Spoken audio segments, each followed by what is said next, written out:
শাশুড়ি মাকে রান্নাঘরে হেল্প করতে গিয়েছিলাম। আমাকে রান্নাঘরে ঢুকতেই দিতে চায় না। তারপরেও আমি বড় বউ বলে কথা, কাজ না করে কি থাকা যায়? দেখতে দেখতে পবিত্র 3 রোজা চলে গেল। ইদানিং খুব কম বাড়িতে শাড়ি পরা হয়। বিয়ের 4-5টা বছর আমি প্রচুর শাড়ি পরেছি। আমার বর ভীষণ পছন্দ করে শাড়ি, এই কারণে প্রত্যেকদিনই পরে থাকতে হতো। এখন কাজের প্রেসারে আসলে পরা হয় না। আসসালামু আলাইকুম, কেমন আছেন সবাই? রমজানের প্রথম দিনই আমি সব রান্না বান্না থেকে ইফতারি বানানো সবকিছুই করেছিলাম। আমাকে সবসময় বলে আমি নাকি ছোট মানুষ, তাই রান্নাঘরে আসার কোনো দরকার নেই। তারপরেও আমি যেহেতু কাজ পারি, তাই কাজ রেখে বসে থাকতে পারি না। ইফতারিতে আমরা কম বেশি সবাই ভাজা পোড়া খাই, তেলের জিনিস খাওয়া পরে। অনেকেই মনে করে আমরা রমজান মাসে ওজন কমাতে পারি। এইটা একদমই ভুল ধারণা, কারণ ইফতারিতে আমরা যত জিনিস খাই, যত তেলের জিনিস খাই, আমাদের শরীরে এক্সট্রা ফ্যাট জমে যায়। আর একসাথে প্রচুর খাবার খাই, এই কারণে আমাদের ওজন বেড়ে যাওয়ার সম্ভাবনা সবচেয়ে বেশি থাকে। আলহামদুলিল্লাহ, তৃতীয় রোজার ইফতারিও শেষ করে আসলাম। যেহেতু রমজান মাসে ওজন বেড়ে যাওয়ার সম্ভাবনা সবচেয়ে বেশি থাকে, তাই এই সময়ও আমি স্লিমিং টিকে বাদ দিই না।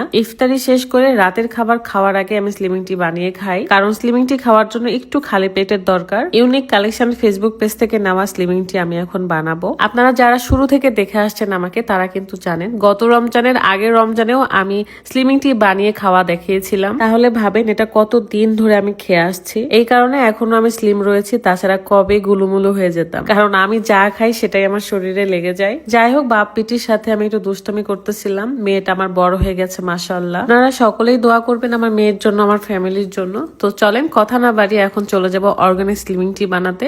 ওজন কমানোর সবচেয়ে সহজ উপায়। শুধু খেয়াল রাখবেন চিনি এবং মিষ্টিজাত খাবার থেকে দূরে থাকবেন। যাদের থাইরয়েড, ডায়াবেটিক্স আছে তারাও কিন্তু খেতে পারবে। শুধুমাত্র প্রেগনেন্ট আপুরা বাদ দিয়ে, কিন্তু বেবি হওয়ার 1 মাস পর থেকে আবার খেতে পারবেন। ইউনিক কালেকশন ফেসবুক পেজ থেকে আপনারা এই চাটা পেয়ে যাবেন। পেজটা আমার ভিডিও ডেসক্রিপশনে দিয়ে রেখেছি, অবশ্যই চেক করে নেবেন। চাটা বানানোর নিয়ম হলো 1 কাপ গরম পানির ভিতরে 1 চামচের মতো স্লিমিং টি দিয়ে 3-4 মিনিট ফুটিয়ে নেওয়ার পরে ছেঁকে নিব। এটা যেহেতু অর্গানিক, তাই কোনো রকম সাইড ইফেক্ট হওয়ার তো ভয় নেই। সাথে 1 মাসে 5 কেজি ওজন পর্যন্ত কমাইতে পারবেন। যে কোনো জিনিসের বেস্ট রেজাল্ট পেতে আমাদের রেগুলার মেনটেন করতে হবে। আপনারা রেগুলারই কিন্তু রমজান মাসে ইফতারির পর রাতে খাবারের আগে 1 কাপ চা খেয়ে নেবেন। তাছাড়া নর্মাল দিনে সকাল এবং রাত্রে খালি পেটে খেতে হয়। আমার মেয়েটা সোফার প্রত্যেকটা পিলো একদম এলোমেলো করে রাখছে। সে নাকি এই পিলোগুলো দিয়ে ঘর বানায়। মাঝে মাঝে তার এই দুষ্টমিগুলো দেখে তার সাথে আমি খেলতে বসে যাই। আগের বউরা কিন্তু রেগুলার শাড়ি পরতো, তাই না? আর এখনকার বউরা কিন্তু শাড়ি পরা একদমই কমিয়ে দিয়েছে।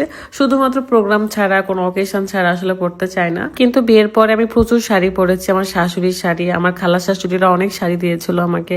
সেগুলো পরে পরে থাকতাম, বাড়িতে ঘুরঘুর করে ঘুরে বেড়াতাম। আমার শাশুড়ি মা বলতো যে আমার এরকমই ছেলের বউ প্রয়োজন ছিল, যে বাড়ির মধ্যে লাফিয়ে বেড়াবে, দৌড়ে বেড়াবে, শাড়ি পরে ঘুরে বেড়াবে, ছোট্ট একটা মেয়ে। ইদানিং আমারও এটা একটু মনে হচ্ছে আমার ছেলের বউ হয়তো ঘুরে বেড়াবে শাড়ি পরে বাড়ির ভেতরে, এন্ড আমি একদিন শাশুড়ি মা হব।